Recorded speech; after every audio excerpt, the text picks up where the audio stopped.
I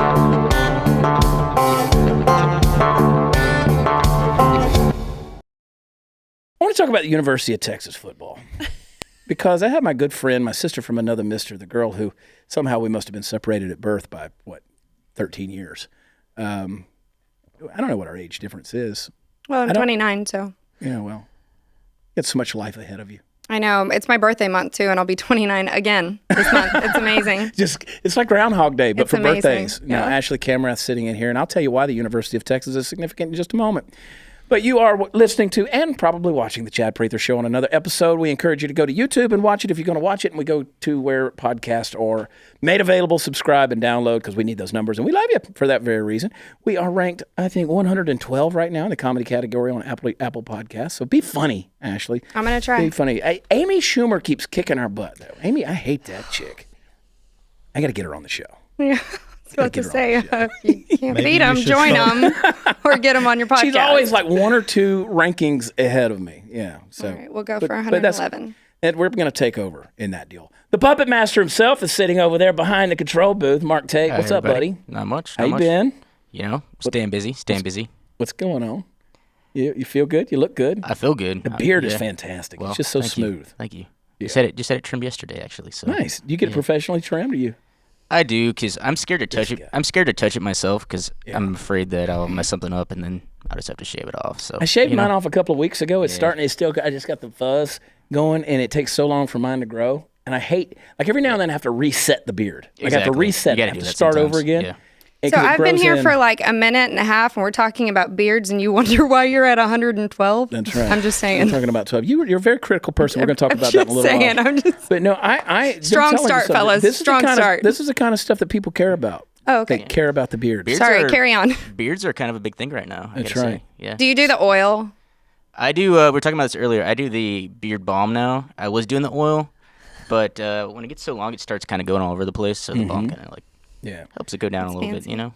See, beards are a thing now, and guys want to complain about women wearing too much makeup, but yet we cover half of our face with hair. So that's true. We just cover our whole face up. But. Look at the smooth baby face on Metro Jason Hernandez over there. Look at that, and it's not even smooth. It's just. I'm not a liar. I like to show the true self, the true form. Yeah, there you go. I shave and I look like a thumb in a cowboy hat. Yeah, to each your own. It's a Garth Brooks kind of thing. I don't like it. Hot News Natalie's sitting over there. How's it going? Yeah, you're showing shoulder again. You like it? Oh. Is it too much? Do I have to admit it? I can. No, don't do that. Okay. That would be a sacrilege.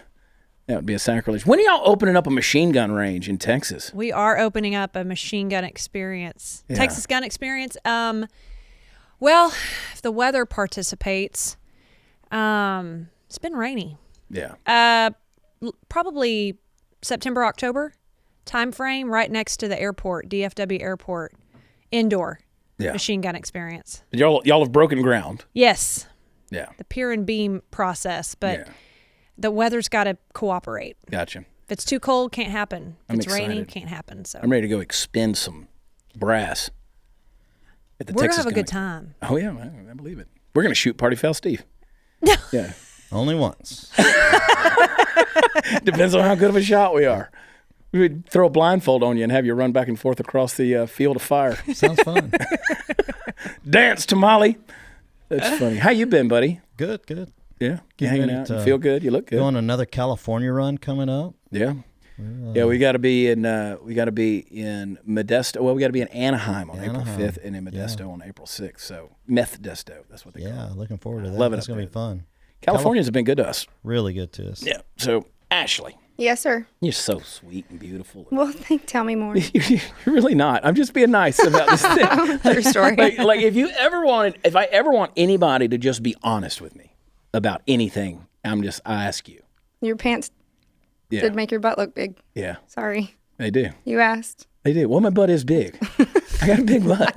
I cannot lie. Sorry. Yeah. You cover it up with a blazer. I've never looked. Oh, you've looked at my Once butt. or twice, maybe. This is a sweet country apple. People drive up into the woods to get a bite out of this. It's like an onion. Makes you want to cry. Yeah, it's like a Granny Smith. It's actually like a potato that got left on the counter and you went on vacation for 7 days and came back and it was all wrinkled up and had eyes in it. But that's my ass. Amazing. Yeah. Yeah. How you doing? You've lost so much. What are you doing?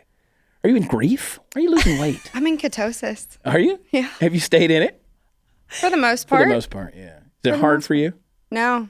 We should start calling this the keto show. Because that's really all we ever talk about. Are you talking about, you were at one point in time doing keto, weren't you? Yeah, I'm doing it again. I'm Are back you? on it, yeah. Because I took a month off, and then I got some bad habits back. And It's not the easy. Here's my thing. I love it. I think it's easy. Any diet that's going to allow me to eat meat, avocado, sour cream, cheese, and eggs, I'm in. Yeah. I'm in. I love tortillas. Texas native. I love me some tortillas. And I do like my beer. So that's been the hardest part is forgoing the tortillas. I like the chips and salsa. I can do without the beer. I don't. The chips and queso. Yeah, I eat the queso, Nat. I eat the queso, but I do it with chicharrones now. So what we're going to do is we're just going to start Jason, having 5 minutes of every episode where we talk about our keto tricks and that kind of stuff, and that's all. We're just going to leave it at that. And what I've learned to do is just get the guacamole and get a fork and take the guacamole, dip it in the queso, and just eat it like that. Done. Why do you even need the chip? I like the crunch. Chicharrones. Yeah, chicharrones. Or whatever you said. Pork rinds. Pork rinds. I hate pork rinds, but I make myself eat them. Yeah. Well, you can have them because there's no carbs in them. So. Have you ever dipped that in salsa? Yeah. There is It's MSG. Absolutely. Details. But the hard thing for me is getting the fat content in without getting too much protein. My biggest problem is, and again, on a diet where I'm not hungry, my biggest problem is I don't eat enough. Like if I ever kick myself out of ketosis, it's because I don't eat enough calories or I don't get my fat. Yeah. So. Emmy Award-winning Ashley Kamrath. Yes, What's sir. it feel like to win an Emmy Award? The first one, it felt awesome. Yeah. Sorry, forgot. There you go. The first, he who tooteth not his own horn remains in a you perpetual asked state the question. of I was untootedness. going to answer it. The first one was really awesome. It was very humbling and it was exciting. And I always say I had brown hair and braces because I was very young and doing documentaries. And it was a project I was very, very proud of because it was about a group of Chicago firefighters who purchased one of the actual trucks that went in on 9/11. Mm-hmm. And they refurbished the vehicle. They didn't turn it into a barbecue pit or anything, did they? They didn't actually. It's a shrine to those that lost their life, but way to try to turn that a different.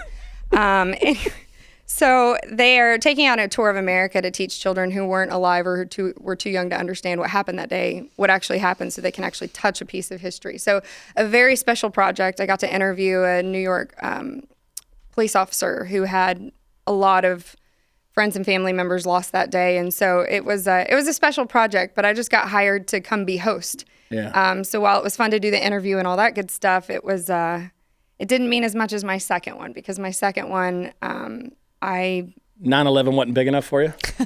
You're needy. Chad. There it is. All right, what are we in now? 6 minutes, and there it is. There okay. it is. No, like I said, it was very humbling. It was a very humbling experience to do that one. But I got asked by the 3rd Cavalry Regiment out of Fort Hood, Texas, to embed with their units, or one of their units in the regiment, out at the National Training Center at Fort Irwin, California, and 2 years ago in February. And so the weather was amazing in the Mojave Desert. No, it was freezing. I got asked to embed and kind of capture what soldiers go through to prepare to go downrange or to go over to deployment in Afghanistan, in particular this deployment. And we had an amazing time. Actually, my old photographer from the show that Natalie and I worked together on came with me. I talked him into coming with me, and we had an amazing time. We have some really funny stories that came out of there. But I produced it, pre-planned it, hosted it, did all the interviews, and then eventually helped co-edit it. And so that one I was really, really proud of. So when we won that, it was mine. Yeah. So that's what it I remember you talking to me about that project before you ever did the project. Yeah. And I was like, that's a lofty thing you're doing there. And you pulled it off. I did. Like I said, That one didn't come without tears. That one was really an emotional ride, if I remember correctly. A lot of blood, sweat, Natalie, and tears. It was emotional because communication. So the PAO from the regiment told me everything's taken care of. You know what happens when you assume, you make an ass out of you and me. And so I assumed that everything was taken care of. So we had very specific instructions on what we were to pack and how we were to dress and what the temperatures and the experience would be like. And my photographer, Ryan Hazelwood, who's one of our longtime friends, great guy, amazing photographer, called me and he was all excited. He said, I feel like I'm packing for a hunting trip, and we've gone hunting together before. I said, I know, man, it's going to be great. And he said, okay, so I've got, and we were told keep your luggage to a minimum because you're going to be on helicopters and bust all over the place and everything. It's essentially war games. I mean, and they have to stay incognito. And so we couldn't pack very, very heavily. So I had my one backpack, with boots and all that good stuff in it. And he said, okay, so I've got camera, tripod, and my backpack and my sleeping bag. I said, oh, you don't need to bring a sleeping bag. We're good. We're good. We weren't good. Imagine that. That night, Hazelwood and I slept outside in February in the Mojave Desert, below freezing temperatures. And because the unit that we got attached to was actually tearing down and moving to another location because they'd gotten busted. And so we couldn't sleep on a cot off the ground because you weren't allowed to be behind a moving vehicle in case someone started a Humvee up in the middle of the night and started driving. And all the Humvees were taken. There was no room inside the vehicle. So Hazelwood and I had to sleep outside on in the back of a metal truck. Which gives a whole new meaning to the phrase embedding. Yeah, you embedded in the Mojave Desert. He wouldn't even cuddle with me though. I was like, dude, share some 98.6, you're like damn it. my brother. We were daytime spouses for 7 years when I did TV full time with him, and he was so pissed at me. He would not talk to me, and we're literally laying down, no sleeping bags, on a metal truck bed. And all the Humvees are going, and there's Chinooks flying over, and there's these lights flashing, and I'm like, well, here we are. Here we are. I'm really feeling it. So, of course, I take all of my, 3 outfits that I brought out of and I've put every single layer I can. And I am, quote unquote, tough Texas girl, but when it comes to temperature, I get angry if I'm too cold. Yeah. And so sure enough, it was a fun night, and Hazelwood wouldn't even talk to me, and I was singing and just trying to, just stay warm. And of course, I snuck a little bit of whiskey in. I'm probably going to get in trouble for that. And I was like, Hazelwood, you want some whiskey? And he's like, I said, don't talk to me. And so, yeah. He was really ticked. It was a lonely night. The next morning, of course, we didn't have to wake up because, we didn't sleep. Yeah. Couldn't feel our feet or anything. But the next morning, they brought us some coffee, and then the helicopter came and picked us up, and we got embedded. And they actually had a nice striker going with heat on it the next night for us. So we started talking again, and we got the documentary done. That's brutal. I wouldn't talk to you either. No. When we won the Emmy, they announced our name, and he came over and he said, I forgive you. I said, yeah, you do. Thank you. That's the deal. I mean, you had to suffer to go through a little bit. It makes the story. It makes the story. Of course, everyone there thought it was hilarious. We were those stupid reporters, but we had a lot of other really great stories that happened out of there. But. My relationship with you've introduced me to a lot of great people over the years. And I've been blessed and fortunate to be able to hang out with a lot of those folks, get to know them, become friends with them, serve on various boards and stuff like that with various folks that support active duty military and veterans. And you and I had this conversation a while back because I said, I called you on the phone and I said, what do you think about such and such organization, this and this and this? And you kind of educated me on how many nonprofit organizations that supposedly support the military. And people get misled a lot, don't they? I just think it's important. I think at the end of the day, there are thousands of incredible individuals out there doing the right thing.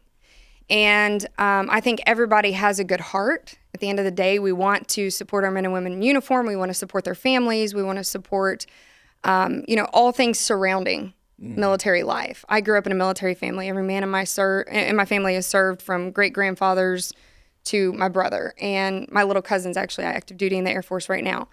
And so I think, and I want to just hope that everybody does have the best interest in mind. What I'll say when it comes to military nonprofits and supporting, because even when I didn't have the money to do it, I'm, putting a portion of my paycheck over to military nonprofits. Do your research.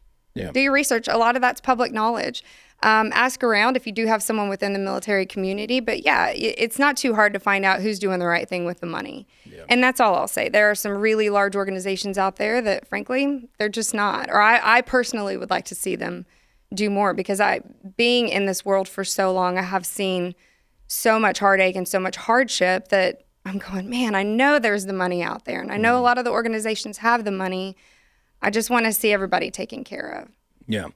Well, that's a big thing, because I tell people, I get people who ask me, and I'm like, well, just go do your research, because I'm never going to publicly. Now, privately, I'll tell you what I think, but publicly, I'm not going to come out and say I don't like this organization or I have this problem with them. Mm-hmm. I tell people to do their research with that, and I was fortunate enough to meet Jeff Kyle through you, the brother of the late Chris Kyle, and then subsequently got to know his parents, Wayne and Debbie, and now I'm on the board with American Valor, and it's been a blessing. It's been a lot of fun getting to know those guys and being able to serve the veteran community. And we do various things with Folds of Honor and different ones, and it's funny to me when I watch. I'm at a point now because I'm so much around the military community these days that I almost hesitate sometimes to say, "Oh, well, I'm friends with so and so," Yeah, because you have those feuds that are going on, and it's like people. So I'm like always scared to mention certain places because everybody has a different opinion about different things, different people in that community and different organizations, and so. but that's everywhere in life. I mean, every group or organization or culture you come in contact with, you're going to have your cliques. You're going to have your drama. You're going to have your he said, she said, and you're going to have stuff that goes on. You add to that, military life is not easy. It's a good life. Like, it's provided a great life for my family. And we're very patriotic and we're very proud of the service that my family's done to this country. And my grandfather paid the ultimate sacrifice when he was 24 years old, and my father's a retired colonel. So it's, we've kind of done the spectrum of all of it. It's a great life, but there's also a lot of hardships. I don't care, if you're combat deployed or not, being gone from your family, the divorce rates are high, and military or kids growing up without their parent rather. It's a hard life. So you add the drama and culture of any organization, and then you add all the external stuff that goes on within the military community. I mean, yeah, it's to be expected. Yeah. I think, I've dealt with it a lot over the years too, but to each his own. I think at the end of the day, like I said, I want to hope that all of us are just in it for the right reason and our hearts are good, and we're just going to do whatever we can all day, every day to make sure that we're taking care of our men and women in uniform and their families. Yeah, you introduced me to a number of different folks at the USO, and that's been a fun deal. You still got a strong relationship with those folks over at Hood? Yeah, oh yeah, I'm on the too many boards. I can't think of my title there. You do. You got a lot of irons in the fire. I do. I'm so blessed to know that that's why I was put on this earth. So when you find that out at a young age, you just go full speed ahead, and that's what I've been extremely blessed with. Yeah.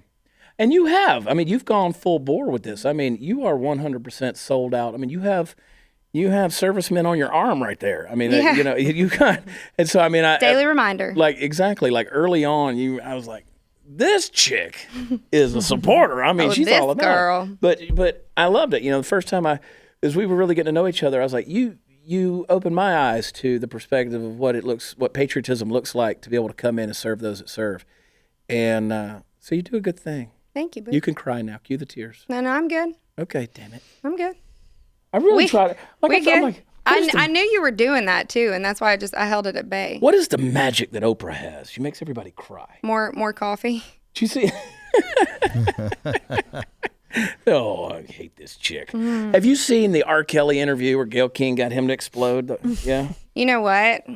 No. If you would get up and stomp around and talk about, how am I going to pay my children? I mean, I'll do that, but I try not to put that crap in my head. Like, honestly, it gets back to what I just said. There's too much work to be done to sit there and watch that crap. Yeah. I'm watching what I'm saying. Yeah. You can say I don't know if it's like my radio show where I'm going to get there. You're going to drop me. It's a podcast. We don't have to worry about the FCC. I'm just kidding. I don't cuss anymore. You don't cuss? You quit? You give it up? I don't cuss any little either. No, look at you. I am bringing my radio show back, though. Talk about it. I'm really excited. So for 5 years, I did a radio show on ESPN Austin called The Real Heroes. Mm-hmm. We took a break from the sports conversation every week to feature a man or woman in uniform that's gone above and beyond, or their families. Featured everything from Medal of Honor recipients, burn survivors, double amputee, to military kids on Thanksgiving and I had Daddy call in from Afghanistan. We've kind of run the spectrum. I wanted to show the 99% what the 1% go through, what military life is really all about. So took a 2-year break, much needed, because College Game Day down in Austin gets crazy. And it was fun, but it was just a lot of planning, and life kind of got crazy for me. So actually, just this week, we decided we're going to bring the show back. I've got a couple of stations around the state that potentially want to syndicate it, and so we're gonna bring the Real Heroes back on 104.9 The Horn in Austin every Sunday morning. And that's good stuff. Really excited. It's going to be an hour-long format now instead of just half hour. So yeah, and you talk about Austin and Game Day, and you're referring to what's that school down there in Austin? It's the University of Texas. University of Texas. Yes. And you're along. I heard you sigh. I heard you sigh. I know. Don't tell it. I went to the University of Georgia. About that bet, These Texas teams, I wish y'all could just lose every game to each other. I could care Well, that's less. because you're from Georgia, and I think you're still a little pissed off about what happened in January. Yeah, well, they whooped our ass. No I was question about it. texting you that game. I was like, "Hey, Boo, where you at? Oh, you're there, precious." I know. Well, I knew that Georgia was going to have a problem. Y'all forgot to show up. Well, I didn't expect Georgia to roll over, to take it as hard as they Forget to show up for the game. Y'all sent the cheerleaders in. Yeah, I knew we were off to the races in a bad way whenever Bevo pops out and goes after the dog. I'm surprised Bevo didn't lift that horn up and flip that little puppy. What the hell is going on? I actually tweeted that right then, and I was like, if this is any indication of how this game is going to go, hook them all the live long day. I knew in the first quarter this game was over. Georgia was apparently pissed. I blame the coaches for this. Georgia was apparently pissed for not getting in the playoffs. They didn't deserve to be in the playoffs. They didn't deserve to be in the playoffs. And here's my thing. Show up. I don't care if you're pissed about not. Yeah, be there. Be there. Show up. Bless your heart. Be there. Play like champions wherever you go. Now, to Texas's credit, I love the quarterback. I love the coach. I think that Texas is coming back to a place of being special. We're not coming back. We are back. I know. Come on. No. Don't get ahead of yourself, Ashley. Wait, I'm not. You're not back. I'm not. So, Women's Chalk Talk is a really fun event that UT put on for years, and then we actually didn't do it last year. And it's this week, and I'm so excited. I thought that show was called Steers and Queers. You're so funny. Have some more coffee. Yeah, have some coffee. You need caffeine because Texas isn't back yet. They're coming back. We're back, buddy. They're coming back. Women's Chalk Talk, they bring all of the well, I mean, really, anyone can come. It's kind of a pricey ticket, but anyone can come, and you go and you drink a couple beers and eat some fajitas, and then Coach Herman will get up and talk about, he'll throw some football lingo out at you and draw some routes up on the board, and then they'll Bolin tell us to come up and run the routes and stuff, and then we all get to go out and we do a Q&A panel with the players, and then we get to go out onto the field, and they have these drill stations set up, and so we actually go out there and run the drills, kick through the upright. In bikinis? No. We don't have oven mitts on or aprons or anything. No. Party foul Steve's out. He doesn't want to go. I forgot you were this here. Was a pricey ticket. I forgot you were here, buddy. I know. I'm just listening. How's it enjoying. going? I fell asleep. We're going to come up with a new merch thing and just a whole little social thing called Party Foul Cove, where people can go get the down and dirty behind the scenes stuff with Party Foul. It's just kind of a chill. We're also coming out with hang out with you. MAGA Rita hats. You wear them down at the beach by the wall, and because my mother loves margaritas. Yes, Mom, I'm talking about you. Now all the church knows, but she's from Georgia, so she drops her R, says margarita. I'm gonna have a margarita. That's how she does it. Margarita. MAGA. And so MAGA. It says MAGA country. Margaritaville. We're going to have red hats, margarita, with a little cocktail on it. Right. Perfect. Ashley, she loves the Longhorns. She loves Austin as well. Mm-hmm. I do. True fact. South by Southwest is happening right now. I'm out. You're right. Yeah. Welcome to Austin. Please don't move here. Is anybody at South by Well, Southwest I'm just saying, South Austin? by Southwest. So here's how Austin I am. While all you illegals were rolling into my town, I'm talking about people who ain't from Austin or Texas, were rolling into my town this weekend, my butt was at the rodeo cook-off. Yeah. That's what real Austinites do. Yeah. We go out to the rodeo cook-off and eat barbecue. You weren't listening to the Dems running for president? No, they're at South by Southwest? I missed that. Yeah, South by Southwest is just a political rally now. That's all it is. Yes and no. We have a lot of veterans events that go on.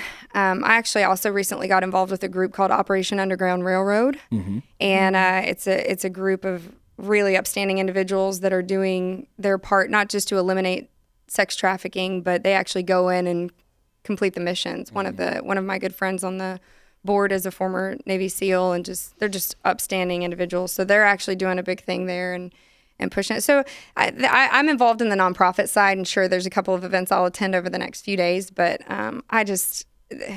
when we have festivals in Austin, the world descends on Austin now, and I get the hell out of Dodge. Yeah. I come to Dallas. The last time I was on 6th Street late at night, I was like, this is not my place. No. This isn't my place anymore. These are not my people anymore. No, I don't know. This is going to go bad one night. You know that song, Cross Canadian Ragweed, old school? Yeah. You're always 17 in your hometown? Yeah. Well, I'm a native Austinite. Mm-hmm. I'm a unicorn. I'm one of 5 remaining. And for the longest time, it's like Natalie and I, who've known each other for 20, because we met when we were 12. Yeah, totally. Caught myself. We would go downtown or we go to 6th Street or something. It's like, I'd wake up and go, I'm 30 years old. What am I doing down here with these teeny boppers, And I don't really do that anymore. I like the pubs. I like the quiet pubs and like just going and meeting people to, have a good chat and a pint or something. But it's just grown. Austin's changed so much. It's losing some of its luster. All the cool spots that I used to go to growing up, like game day or, just on a random Thursday night, they're closing up. So when I go to Austin now, and I did an event down there for Kids Outdoor Zone, which is a faith-based thing that works with kids without dads. Either they're incarcerated or they're gone.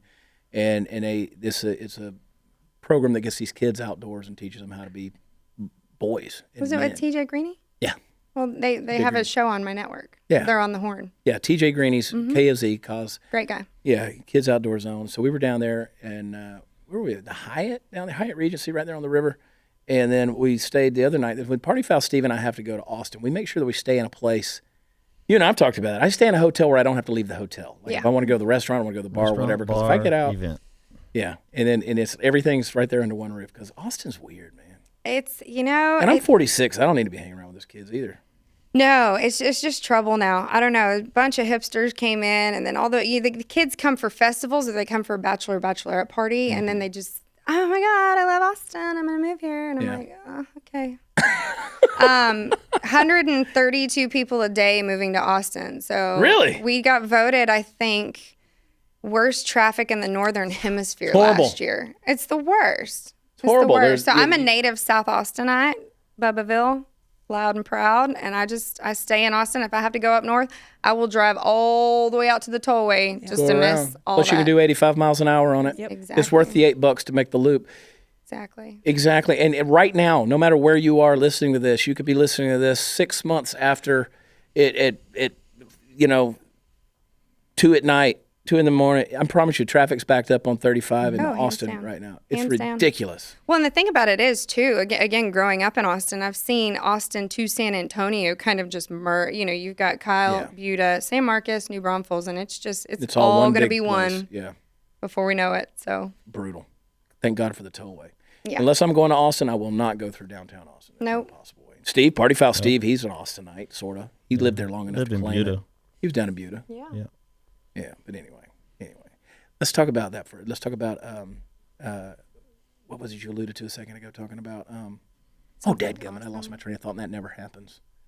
You said something a minute ago that I was going to bring up to you. I probably did. Oh, there's something about. I've never seen this happen. I've never seen this happen. I'm at a loss for words. Let's get back to Chris Kyle. Hang on. We will talk about that. Wait, hold on. How old are you? I've never seen this happen, and I'm actually kind of impressed. There was something very important that I was going to bring up. It's like, I'm human, by the way. I understand. Yeah, I'm human. 6th Street drinking traffic, native Austinite, Longhorns. No, it's none of that. My radio show. None of that. But I will tell you this. You took me to, we met up and we went to, we were all there. Steve was there when Cricket Apparel launched over there in Austin. Oh, yeah. And Luke Wilson. Texas he's a Independence Day last year. Yeah. Exactly. And so that was exactly a year ago, wasn't it? Yes, it was. And so we hung out over there. And then Jade bought me some Cricket shirts. She was like, one of the Wilson brothers, he's promoting. And I'm like, I can get this stuff for free. I know. Why are you buying it? Yes, you can. But thanks for your support. Yeah, I know. No, I'm happy to So buy I actually met them through the Save Muni cause, which is the Lions Municipal Golf Course right there downtown Austin that the university, Ben Crenshaw and the Wilson brothers are trying desperately to save. We actually just passed more legislation, so it is saved for now again, but it's just a really fun party every year too. And it's on my birthday this year, so I know. I won't be there, but I know what I was going to bring sure up. I remember now what I was going to bring up. Thank goodness. Yeah, I'm going to get there. Party Foul, what was that Mexican restaurant we ate in Austin the other day? A little dive. You remember the name of it? You just know where it is. Something Jalisco. I just know where it is. Yeah.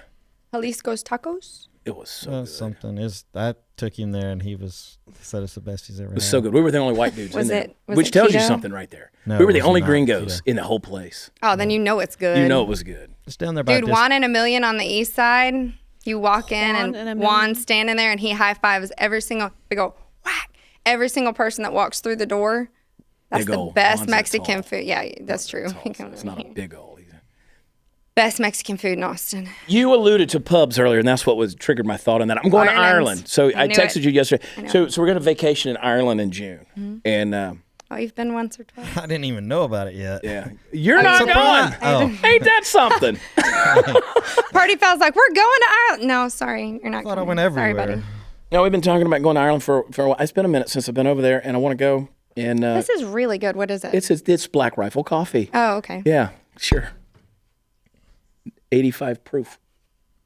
I was being genuine though, wanting to know what I know. Okay, we'll talk later. So we're trying to figure out like where we want to stay because you're in Ireland a lot. I am. Yeah. So what I think I'm going to go to Kinsale. You've got to go to Kinsale. Kinsale is my village. It's the culinary capital of Ireland. Mm-hmm. It's which is saying something because Irish food. Irish food's amazing. I've been all over the country. I just counted up 17 times now. And you know why it's amazing is because it's so organic. And I'm not one that shops at Whole Foods at all. Like, I love me some Taco Cabana, and I don't care about what trash I put in my body as long as it's keto. But so granola. I know. But the food is amazing in Ireland. It's so fresh. You think about the green grass because of all the rain and just the animals and everything. It's so fresh. It's so organic. And so I actually, ironically, just have always loved the food in Ireland. And then you go down to Kinsale and you've got these amazing culinary artists. Mm-hmm. Like truly, it's some of the best food I've ever had. And it's so fresh and it's so much healthier than the crap that we eat over here. But the vibe in the town is just second to none. Everybody's so friendly. Granted, I've been there so many times now. They call me the future mayor of Kinsale. Yeah. But it's a seaport town. Just south of it is some beautiful cliffs called the Old Head. One of the greatest golf courses in the world, just got ranked number 5.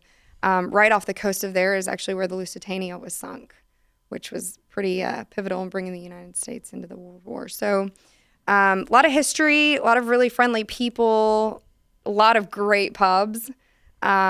Charles Fort, which was actually still, the structure is still very much intact, and it's a great tour.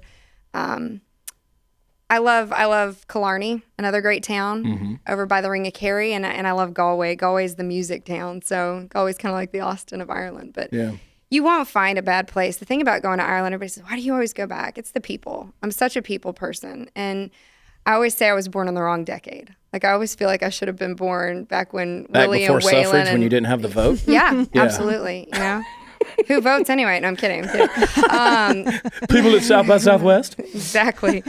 So I love the era of, like, I love old country music, and I love my vinyl records, and I have an old soul. I've been told my whole life, and I know it and I feel it. You do. And so when I go to Ireland, it's just kind of the same. Nobody's on their phone. Nobody's, they're all talking to each other, and you get to know people. That's going to change June 1 through 7. I've met. I'm going to be on my phone. See, you asked me where should I go in Ireland, and I was like, oh my gosh, you have to go to Kinsale. And then I was like, what did I just do? Yeah, I'm going to ruin it. Everyone in They're that going to be town, like, you know what? We thought it was. Everyone in that town calls me Texas. Like, well, how's Texas doing? Oh, yeah, say hello to Texas. Oh, we knew this girl. She was going to be the future mayor of Kinsale. No, we've met this Prather kid. Oh my God, your Irish accent is terrible. Like, I don't please give a just shit. Just don't. I'm not Irish. Ashley took me to Kinsale. I did. I've been there with her. Yeah. I did. We had fun. Introduced me. Oh, I forgot about that day. What? Mm-hmm. The rugby. Oh gosh, yes. We were in a pub. Shocker. Yeah. That's how every great story starts. What had happened was we were in a pub, and it was like 10 Texas girls in one side of this Irish pub called the Spaniard. It's the second oldest pub in Kinsale. A little fun fact for you. And these lads roll in the other side of the pub, and it's like this tiny little Is door that Irish between. for dudes? Yep. And they were big boys, and we were sassy women. So next thing I know, it's the Irish rugby team, and they were there on a stag party, as they call bachelor party. And, well, we went toe-to-toe for about, 3 or 4 hours? Oh. It was loads of fun. Anyway, this really tall, good-looking former rugby player just fell in love with Hot News Natalie, like head over heels. And then, she's like, I'm married, happily. And then, but I mean, everybody just had a good time. I don't care. There were a couple of makeout sessions too. Anyway. Listen, that was not the story I was going to tell. Oh. Proceed. That's a gooder. Proceed. That's a gooder. That's a gooder. Anyway, the rest of the story is Natalie's husband then walked in, and the rugby dude was like that much taller than Natalie's husband, who's a big boy, He's a big boy. especially by Irish standards, because like he had to duck under he couldn't fit in the shower apparently, and all this stuff. But anyway, he walked in, and the Irish lad tapped out. He's like, "Got it, I'm out." So, what story were you gonna tell? I was just actually going to talk about how you introduced us to a proper Irish setting. The session. Session. The That's session. it. So I'll make sure you go to this. So one of the things, like, why do I love Ireland? The people, the music, the food, the topography, the history. I mean, their history is just unlike. I always say Texas and Ireland really, really are similar people. We're very down home. Kind. We love our tall tales. We love our history. You think about Battle of the Alamo. Well, the Irish had to fight for their independence just as much from England, and dealt with a lot of persecution. So the history is huge too. But one of the things that's so special about going there is the Irish sessions. And so through their music, they tell the stories of yesteryear. Right. And it's a beautiful thing. And again, going back to my love of old country music and vinyl and all that good stuff. So if you're in Kinsale on a Monday night or any given Irish village, like you'll have a night where they just have the proper Irish session. And what it is, it's like a 10-piece band that just sits over in the corner, and there's no speakers and there's no microphones and there's no nothing. But what you do is the band will play, and they kind of do a little songwriting swap kind of, and someone will start singing one of the old Irish songs, and then everybody in the pub joins in on the chorus. And it's very, very important. So I grew up, I went to college at Texas State University, actually. I didn't attend UT. I went to Texas State, and I grew up in college going to Cheatham Street Warehouse there in San Marcos. And Kent Finley was the owner. He was a great man. He passed away about 4 years ago. Big music mentor of mine, because I've always loved music and songwriting. And his big thing at the Monday night jam session was, you don't talk. If you're coming here to talk, and this is his bar, this is how he made money. He said, if you're coming here to talk, don't come. This is all about the music. Because people would get up and pour their hearts out, and like some people couldn't sing or write, but they'd get up and try. Yeah. And so he was all about me. So I grew up with that respect. And so the session for me was just the most natural thing in the world. I truly, the first one I went there, I said, I looked over at my friends that were with me, and I said, this is one of the most surreal moments of my life, because these people, not only are they just really enjoying the music and getting into the moment, but they're telling stories of their country and their, how they fought for their freedom and this and that. And so it's just a beautiful, beautiful thing. And so we had our big group over there in Ireland. I had told everyone, I'm like, look, if you're coming to Chit Chat, I'll give you a big old list of bars. Don't come to this one. And there's a Celtic song that I sing called Caledonia that's all about a love affair for your homeland.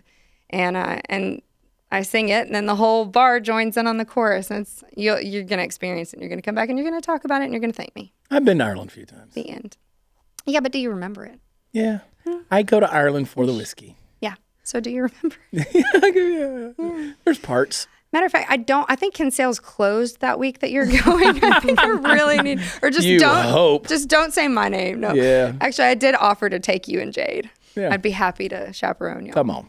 I'd be happy. I'm actually going to be in Normandy that week. That's the 75th anniversary of D-Day. Sure is. And I'm shooting a documentary for some guys that are actually jumping into D-Day from a DC-3 aircraft. So I'm really, really excited about that. Will you take Party Foul Steve? Nope. And let him jump? Absolutely not. Can you work a camera? Yeah. No. Yeah. Just throw him out of the airplane. All right, I got you, boo. I got the camera. Yeah. Work down. I'll jump out of a plane. That's what my dad did in the military, so I might as well. I actually, we need to talk. All right, let's talk. Yeah. Well, see? He's one of the best. Hooking him up with dates, hooking him up with... This is like he's getting new employment. This is a business networking... And apparently there's going to be some deployment. Podcast. and all right, guys, I'm off for a week during June. I don't know what I'll be doing. Yeah. Party Foul's still like, where's my invite? I'll be in Ireland fighting off the barbarians. Yeah. I go to Ireland for the whiskey. I drink Irish whiskey.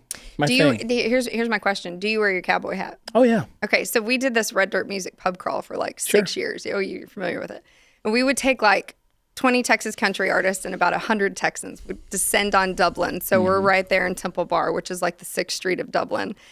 And the girls always got hit on by the Irish lads. Like, you walk into an Irish pub and you got blonde hair, blue eyes, a Texas accent, and some cowboy boots, you ain't paying for a drink all night, darling.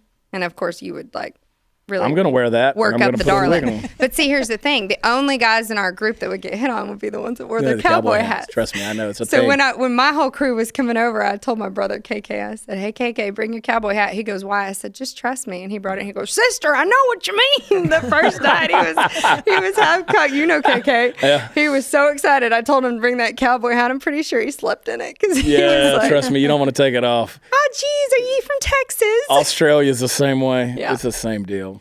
Australia and Ireland. I mean, you gotta represent. Americans aren't the only suckers for an accent. Well, that's true. Darling. You know, I might have told you this story. I got a buddy of mine who he was Australian. I knew him for 2 years before I knew he was Australian because when he came over to America, he did not want an American girl to fall for him for the wrong reason, and so he got We're rid of so his shallow. accent. Would have. We're so We would shallow. have. Yeah. I dated an Australian. He got rid of his accent, like he purposefully, so he could sound. Oh, what a he got shame. rid of it, he would. I had a friend from New Zealand who came over, and they started talking. He's talking. I'm like, bro, where's that accent coming from? That's actually spot on. I don't know how you do that because after a couple pints, It comes you're out. going to tell that I'm from West Texas. Well, after that, I started noticing little words that he would say certain ways. Once Yep. I realized, he goes, "You didn't know I was from Australia?" I was like, "No." yeah. He goes, "Well, I didn't want my wife," and he married her. He said, "I didn't want her falling for me for the wrong reasons." Gosh. Yeah, so she fell for a lie of an accent. No, he just. But then if he starts talking normal, he again, didn't I'd be marry like, her without her knowing he was from Australia, but he didn't want that to be the first thing. That I get it. was, Yeah, I get it. it's yeah. so He was one of those virtuous cats that didn't want anything frivolous, kind of standing Yes. between. The Irish pickup lines are just second to none, too, because they're just so... Look at you reminiscing in your. I know. I'm sorry, I'm smiling. I know. This is what's going to get her crying. Irish eyes are smiling. Kiss my ass open. Irish eyes are smiling. And I'm drinking We were sitting there in a coffee. pub the other day, and I told Steve, I said, that's always been my thing is Irish music. I could sit around and listen to it day in and day out all day long. I remember the first time that I actually, well, that's not true. My great grandma, Jessie may she rest in peace, taught me the old country, the Tammy and the Patsy and obviously Merle and Possum and all that. And Stand By Your Man was the first song I ever learned to sing, and we would listen to the records and all that good stuff. And then I realized that song was a bunch of crap. But anyway, It is. just because of the country music history, but it's just, I remember the first time that I really felt emotional, or I felt goosebumps listening to live music, and it was at a George Strait concert back in like 1998 or something down in San Antonio. And it was when he played Amarillo by Morning, and when the twin fiddles kicked off, I just remember I was like, my heart was full. I was like, what?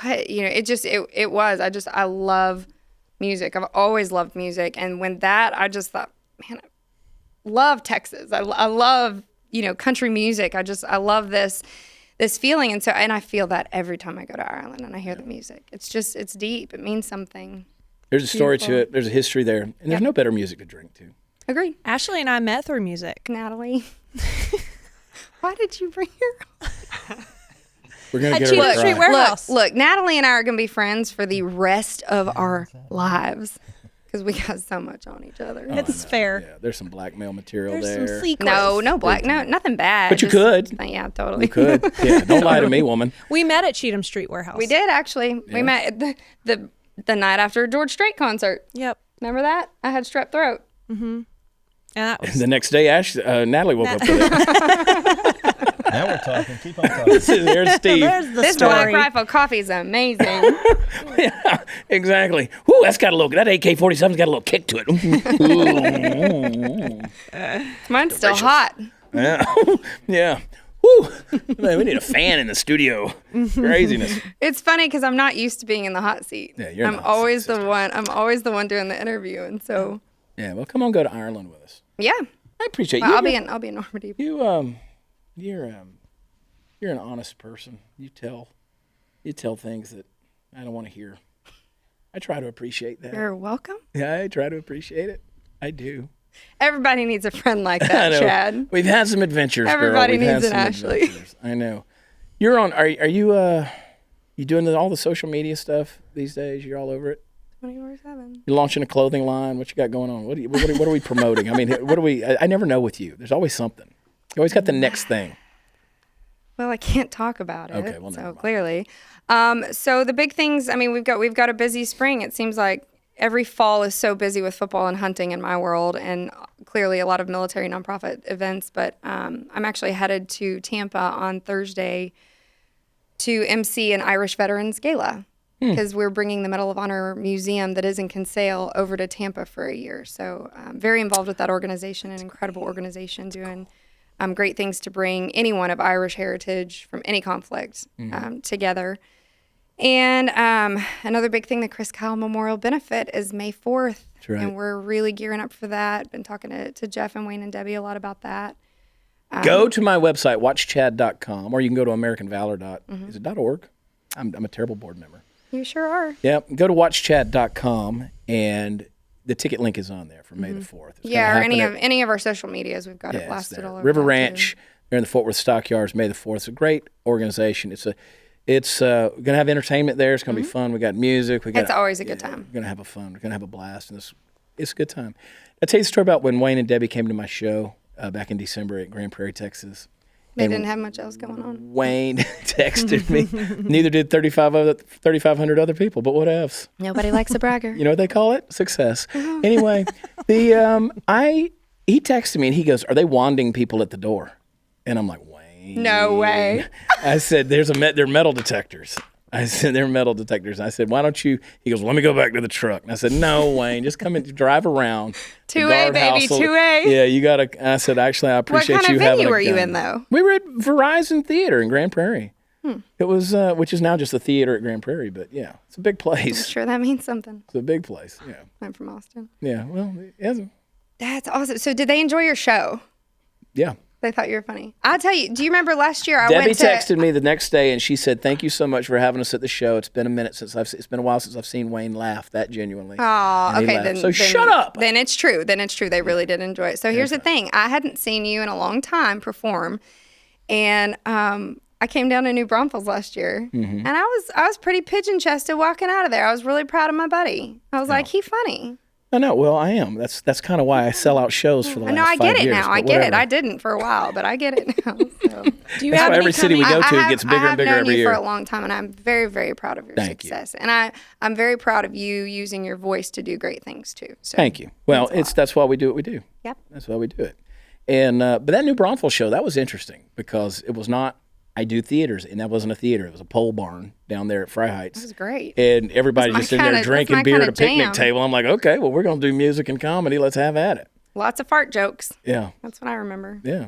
Well, it wasn't that. It was colonoscopy. Sold out 3 That's shows what in it 2 was. days. We sold out 3 straight shows down there. Yeah. It was a good weekend.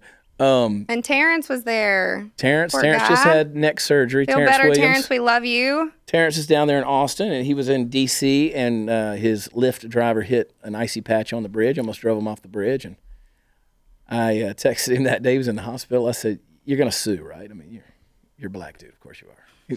He was like, "I'll take a Lyft for everything they got." So anyway, I Terrence was worried bless about him for a while. He broke his neck. It looked bad. Yeah, so they did neck surgery on him. Killed him. Good. Yeah.